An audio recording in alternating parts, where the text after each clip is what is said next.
while many of us fondly recall the nurturing care provided by our grandmothers in our early days, not every child today gets to experience that invaluable warmth. It's from this heartfelt sentiment that CITTA emerges, a premium natural baby bath and skincare brand offering safety tested reliability and gentle care for babies.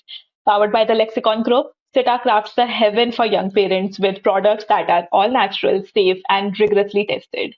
Hi, I'm Ankita Pahwa, your host at follow.us/startups. Today, we are honored to have Akanksha Sharma, the CEO and co-founder of CITTA, join us. Akanksha embodies the essence of modern leadership, combining her education in design and management from the United States to revolutionize the baby care industry in India. She's here to share insights into the essence of CITTA.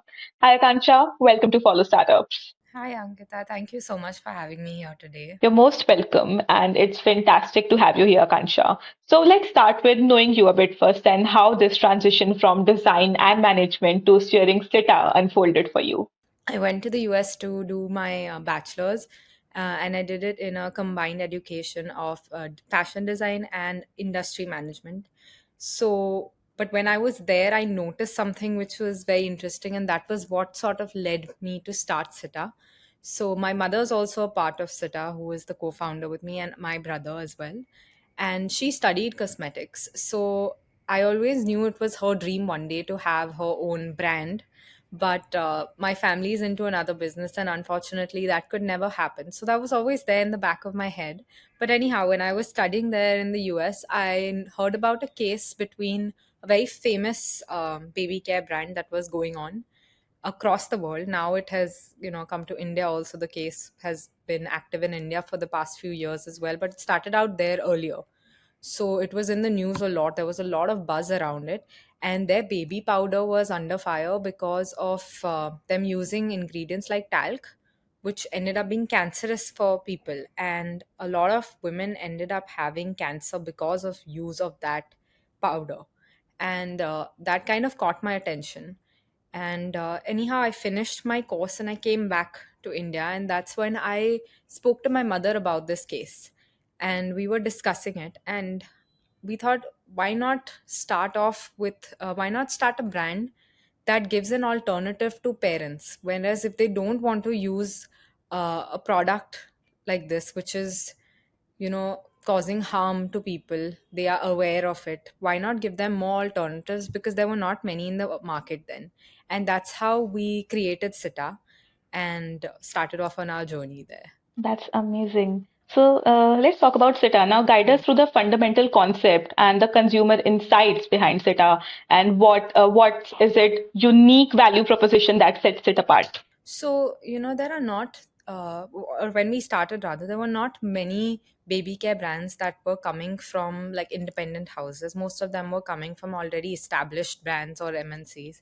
So it was a bit of a new territory. It still is actually kind of unexplored. Like there's still a lot of more clothing brands, skincare brands that are coming from smaller houses, but not so much in baby care. I think maybe because it's a kind of segment which has got a little higher trust deficit. Like their parent has to be very, very sure about what they're applying on their child. So, because of that reason, there's not been too many takers for it in the Hmm. past, although now that is starting to change.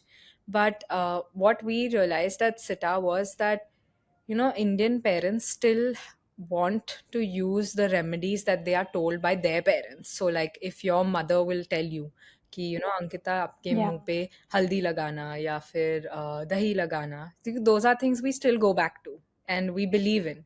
So we thought, let's get that to a parent, but they don't necessarily have the time to get all of that ready every day for the kid, then get ready and go to work. And there's 10 things that everyone has to do.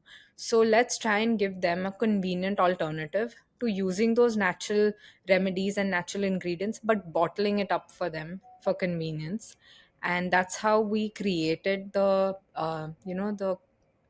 essence of Sita, which is that we have used age old traditions with modern science, because we also wanted to bring innovation to a sector like baby care, which is not famous for innovation.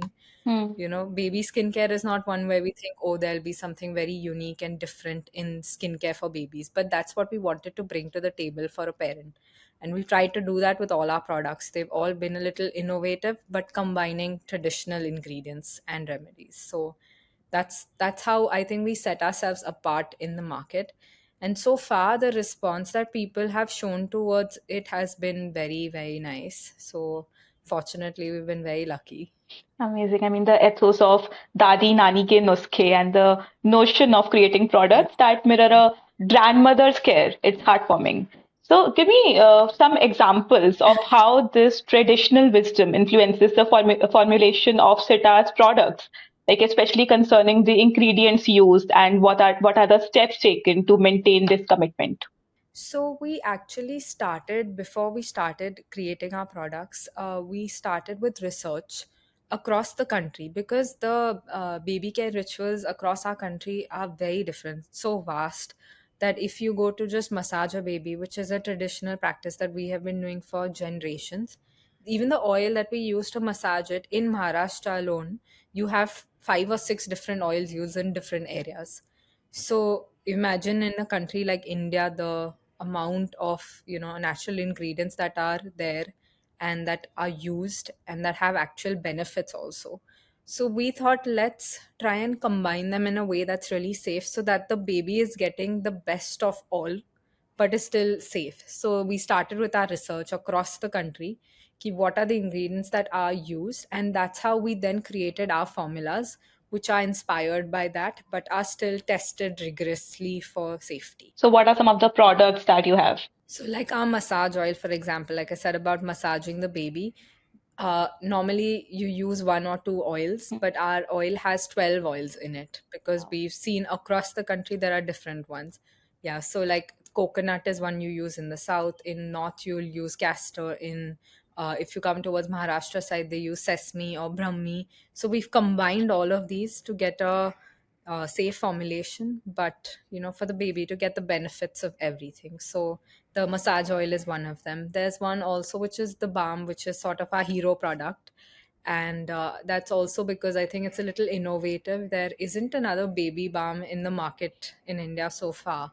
So its texture is very different from any cream or lotion. So we wanted to bring about a little different products, but we are still using ingredients in that like tulsi or turmeric or coconut, which we understand and we recognize, but are still uh, inspired by nature. And the innovation is the texture and the way that you apply it. All right, amazing. So let's dive deeper into your target market per se and the consumer personas you cater to. So give us some insights into those specifics. Right. So actually, at CITTA, we took a very conscious decision to create products that are priced at a premium, because we saw that there is not many brands catering to that in the market. There are a lot of people who, for ourselves, when it comes to picking products, we are ready to spend so much on it. We'll buy like high end luxury brands for skincare, or even if we buy, today even a lot of other brands are priced at a premium price. So when we do that for ourselves, how is it that we're not able to do that for our babies? And then we realize that's not the case. It's not that people don't want to, it's that they didn't have an option, because there weren't any brands catering to that price range. So that's how we are priced. I think at the general market, I think we are around 4 to 5 times the price of the mass market. Hmm. So that is a bit of a different transition, and that took a while also, more so because people are not used to seeing those price points in a baby care segment. So when they started seeing that first, it was a little resistance was felt. But now I think we've established the people who want to purchase our product, and we get orders from everywhere across the country. Honestly, to me, sometimes it's surprising that we get it from certain addresses where I didn't think we would be selling, because I didn't think people would want to pay such a premium for a product. But I don't know how it's happening. So I'm glad that it's happening. Yeah. So our target audience has actually been surprising me. And I think when we started it off, it was a more niche segment that we were targeting. But realistically, that has become larger because I think people are willing to invest in skincare for their babies. Absolutely. So, Akanksha, regarding the growth stage of SITA, where do you see the company positioned presently? So we have not, gone into funding that we've not gone into that route. So we are a personally funded company, and at the moment, I'd say we're still at our early revenue stage. We are planning for expansion soon, but whether we go into funding or not is not something that we have yet decided on. So at the moment, it's at early revenue. So, would you like to share some noteworthy business metrics or key performance indicators that highlight SITA's success and performance in the market so far? Sure. So I think last financial year we were able to do close to 1 CR revenue, and I'm hoping that by this this year ending March, hopefully we'd be at least 30 to 40% increase on that. We still have a few months to go, so let's see. All right. But this year, we've seen, yeah, touchwood, we've seen good growth because we've been able to introduce a few more sizes and a few more products, and also added in a few more sales channels. So, what are some of the key markets where SITA has observed substantial growth? Like you said, कि ऐसी ऐसी जगहों से orders आए हैं जहाँ पे सोचा भी नहीं था. So, what are some of the key markets? So actually, we are present Hmm. online on our website, and we are also on all leading marketplaces. And this year, we've also expanded offline quite a bit. So we are now in around 4 cities in India, and I think by the end of the financial year, hopefully, we'll be in around 8 cities across India.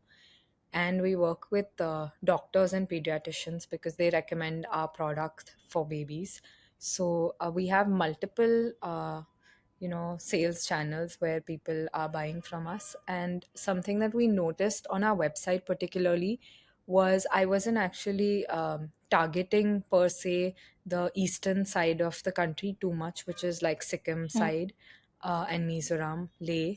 But surprisingly, Leh has been getting us a lot of orders, which is not something we really factored in too much. But I think because our balm is great for the winters, so everywhere that's on the colder belt is where we're seeing it in very like corners of the country. So I'm glad that Sita is reaching so far. So, would you like to spill some tea on what strategies SITA has implemented to acquire and retain customers in this competitive baby care industry? Oh, yeah. So I think, like I said before, the trust deficit is a huge factor in the baby care industry. So I think the fact that doctors are recommending our product is something that sets us apart from a lot of other brands that are entering the market right now. And because at the end of the day, especially for a new parent, it's very confusing and there's too many decisions to be taken. So when an expert is telling you that, use X or Y product for your baby, you are that much more assured. And fortunately, I think the product has been performing well enough for doctors to recommend it. So that has definitely been an important step for us. And other than that, also, we have been working continuously this year on how we can do a little bit more than just a sale for our customers. So when it comes to like even our social media, we try and give them not just knowledge about our products but about any relevant thing also that might be helpful to them. So we have like the care club, which is a model where we have experts come in and talk to parents. So when it's offline, like at the moment we've only been able to do that in 1 city so far, but we've got experts and then had parents come in and talk to them. And they have like we've had different types of sessions for them, where like one of them was like a storytelling session for kids, or one of them was like a drumming session for parents to leave the stress behind a little, or one of them was online. Also, we spoke to a couple of doctors, we spoke to baby led weaning experts. So it's not exactly relevant to us as a skincare brand, but we believe that a parent is not just with us because we're just selling them a product. we're also somehow becoming a part of their baby's childhood memory, So it's a long journey. If they're buying our product, they're most likely going to use it for the next 3 to 5 years if they like it and if it suits their child. So it's a long time to be with somebody, and we feel like, it's not just about retaining them, it's also about giving them more and more that they can appreciate. Incredible, Akanksha. So, where's your office located in India? It's in Pune. It's in Pune, okay. And are you currently operating solely within India, or do you have a presence beyond its borders? So at the moment we are in just in India, but I think hopefully by Jan we'll be available online across the world, hopefully. Well, let's hope and let's catch up when you do that. So, I think it would be very fascinating to gain some insights into how CITA's revenue strategy has evolved over time. So, could you shed some light on your current revenue model? Yeah, so I think for FMCG it's very straightforward. You just have um, our our website sales happening, the marketplace sales happening, and because we are also offline, we also have primary sales to our distributors. So it's pretty straightforward. And when it started off, it was just one or two channels, but over time we have now added in channels like offline sales. So it's been a little different learning for me personally, Hmm. but yeah, the revenue model is still very straightforward. Fortunately, in FMCG, that's one thing that's easy to understand. Okay, so you said your co-founder is your own mom, Monisha Sharma, and naturally that Yes. pure mother and daughter bond, it beautifully translates into your brand and the products especially, blending tradition with Yeah. modern convenience, I would say. That's beautiful. So I'm sure the audience would also love to know Monisha Sharma's role within CITTA and the dynamics of this unique partnership that you guys share. Right. So actually, I come from a business family. So everyone in my house is working and has some or the other, like we have multiple businesses. So everyone is handling something or the other.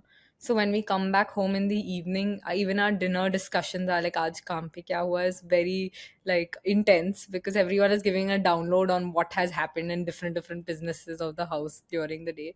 So working with my family is something that I have always seen happening because my parents have always worked together. My uncle auntie have always worked with my parents, and like now I'm seeing the same like transition, but it's like me working with my mother and my brother Tanay, who is also a part of Sita. Okay. And it's very interesting. It's an interesting thing.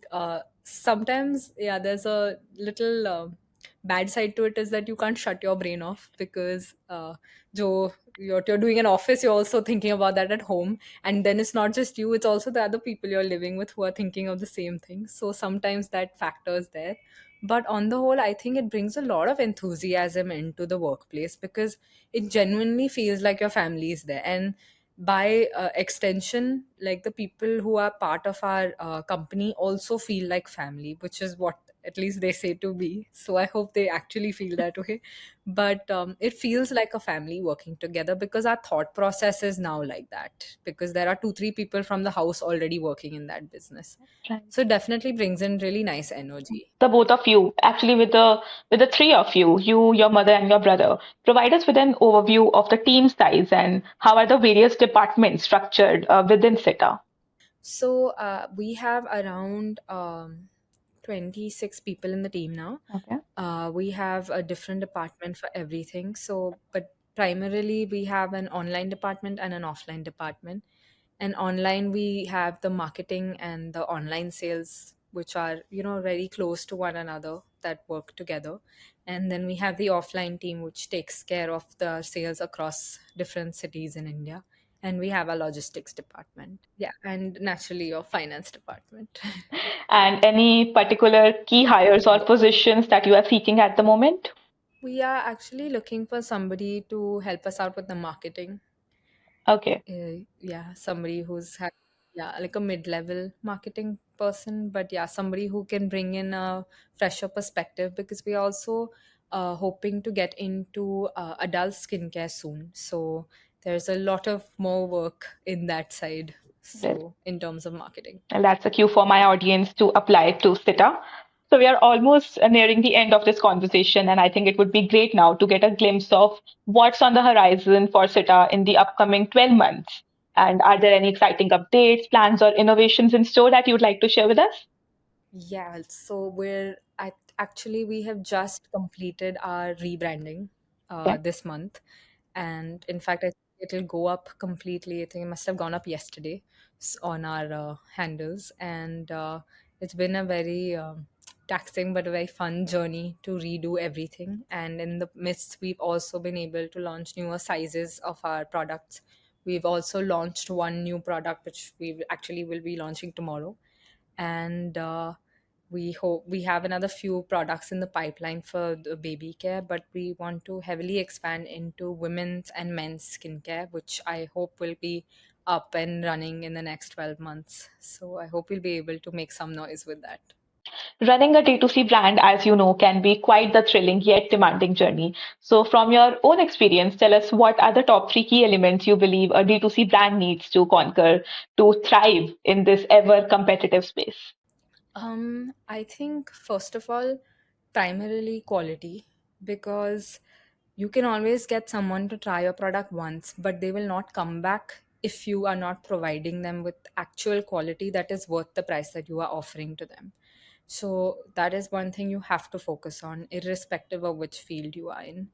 I think the second thing would be to keep a broader mind, especially when it comes to dealing with your customers.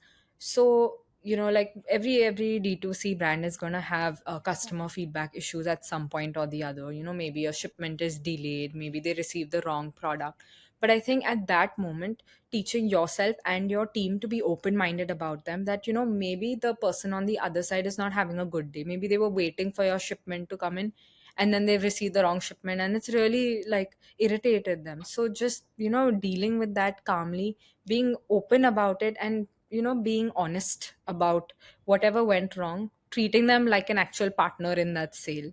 And I've seen that really work, and people have come back to us saying, okay, I'm sorry, I was having a bad day, but I'm glad, thank you for, revising your mistake. So people are actually that welcoming to you. And I think the third thing is being transparent, which is something we really believe in. There are brands in India that, will write your key ingredients in your products. For example, when it comes to skincare, I'll only write the top few ingredients, because by law, if there's something below 1%, you're not supposed to write it. But we don't believe in that concept. We feel like even if it's 0.0001%, you should still write it, because ultimately somebody's putting it on their Exactly. skin. So be honest with them. If they feel like that's a problematic ingredient, they are absolutely free to refuse that and say that I don't want to use this. But we cannot not tell them. That is what we believe. So 100% transparency goes a long way. Maybe in the short term it will feel like people will question you a lot more, but in the long run, I think it's always better to tell people the truth. Yeah, that's true. And Akanksha, it's been a truly enriching discussion. And given our intention to reach a broader audience, are there any specific areas where SETA is currently seeking support, such as potential partnerships, collaborations, or any connections with experts or new market segments? This is your opportunity to voice any needs that you have. Sure. So we are constantly working with influencers. So if there's anyone here who's watching that and can think of any way that, they would be able to promote the product for us or try it out and recommend it to people if they like it, then please do get in touch with us. We love working with partners. Uh, we are not close to any collabs actually. We can figure out a way to collab with anything, because at the end of the day, like I said, it's not about just providing a product to a parent, it's about providing a complete lifestyle. So if there's anyone who thinks they fit in any way, please feel free to reach out to us. We would love to collab and, help improve people's lifestyle in any way. Okay, so let's quickly move on to our concluding round, which is a rapid fire round. Just 5 questions. Are you ready? Yes, I'm on the couch. ठीक है. Okay, question number one. Is there a book that you would like to recommend that has greatly influenced your journey? There is a book called Contagious, which talks about how ideas spread and become viral. And I love reading that book. And I think everybody should read that book, especially if you're in marketing. Well, that's a good choice. Okay, question number two. Which is your go-to productivity tool or app that you find most helpful in your daily work? Oh, I'd have to say it's Notion because I get to check off everything that I've done and then I feel great. Okay, question number three. Can you share a fun fact about you that most people don't know yet? I like to cook a lot. I don't get a chance to, but I like to cook a lot. And I don't tell my team that because then they'll make me cook different things and get into office. Well, now the secret is out. So Yeah. I'm so sorry. Now it's out. Yes. Now I have to cook. Okay, question number four. So there's a saying that don't tell me who you are, just tell me what brands you use. So describe yourself using just the names Okay. of three brands that you use. Nike, because yes, I love sports. Um, Apple, because it's made my life very easy. And I don't know, there are too many skincare brands. I can't pick one. Okay, so two is fine. I have a cupboard full of just. Next question. What is your favorite quotation or mantra that you live by? There's one I read a long time ago, which I really liked, was start walking and the path will appear. Wow. And last but not the least, what is your Yeah. one piece of advice for the young audience watching this? I think that in our country, sometimes we're really dissuaded from the idea of entrepreneurship because it feels like a big risk. It's not. I'm not going to say it's not a big risk. It is a very big risk, but the rewards are always worth it. And I think if you feel like you are somebody who wants to have their own business, you should always bet on yourself and try it out because I it's not just changed my whole life, it's changed me as a person completely. And I don't think I could have flourished in this way as I am had I not started my own company and learned about all the things that can be done and that I can do. So if you have an inkling for that, then just jump into it. That is true. I hope, Akanksha, this was worthy of your time. So thank you so much. And No, absolutely. Thank before, you so much for having me here. I had such a great time. you're most welcome. But before I let you go, I'd love for you to share a wish you have for Sita, something you hope to see come to fruition in the near future. Oh, I hope that we are synonymous with trust for people. That if they want to recommend something to a friend or to a fellow parent, whether it's for themselves or for their babies, I hope that they can always trust us. And I hope that we always remain a trusted presence in people's life. I'm sure you will. I mean, with Zeta's dedication to providing exceptional baby care products, blending tradition and modern convenience, here's to nurturing experiences that resonate with every child. So, thank you so much and all the very best, Thank you. Akanksha. Thank you so much, Ankita. If you'd like to stay updated with the latest developments and business insights at Sita, you can follow their channel on follow.us/startups. To feature your startup, you can write to me at ankita.pahava@follow.us. We would love to hear your story. Thanks for watching.